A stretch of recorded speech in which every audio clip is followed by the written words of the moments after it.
DMV 250, sponsored by Visit Williamsburg.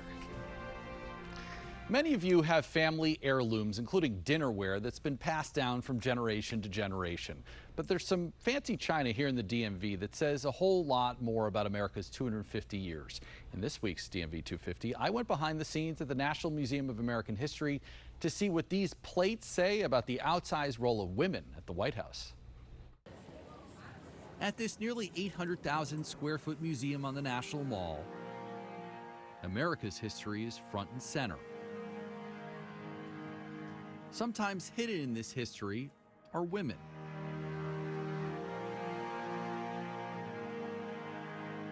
Whose stories are often overlooked. Women in this time period have a quieter, closed door, behind the scenes role in politics.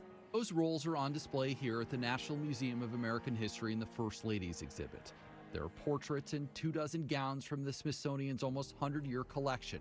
A special section highlights the roles played by Lady Bird Johnson, Edith Roosevelt, Mary Lincoln, and Dolly Madison.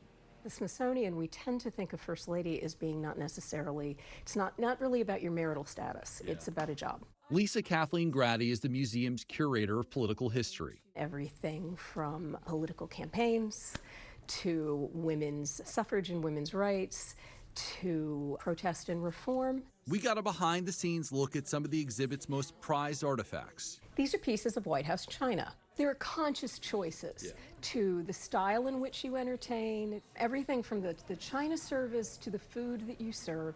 Not only is it fashionable for the time period, but it's chosen to give an impression of that particular presidency. These are part of Abigail Adams's china collection. It's just a wonderful blue floral sprig. It's popular at the time, but it also speaks to the informality of the Adams. They're very New England, and so they're not pretentious in how they entertain. Back then, if you wanted to entertain with men and women in the same room, you had to have a hostess. This job was and still is one of the most fundamental roles of the First Lady. I think it also shows the soft political side of the presidency, of being the First Lady, of running a country, because you stand up, you make law, you issue orders, you legislate, you debate in Congress, but a lot of the work is done in informal channels of people being able to talk to each other and communicate. These plates were chosen by First Lady Dolly Madison. Graddy says Dolly is the one who created the world of political entertaining when she and James came into the White House in 1809. That is the model up until the present. She creates a White House where you can drop the role that you have to play on the floor of Congress. You can drop that public role you have to play, and you can quietly talk. Maybe you can compromise. Her actions are even more heroic, though. When British forces invaded Washington and burned the White House in 1814, she was forced to leave.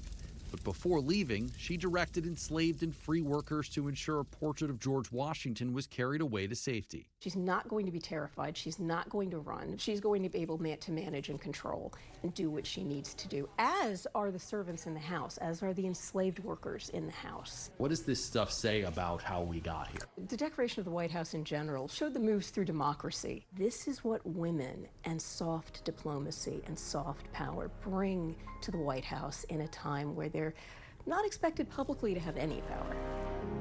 From the China cabinet to the White House dining room, these pieces remind us that history isn't just about the people who held office, it's also about those who quietly helped shape the nation, one conversation at a time.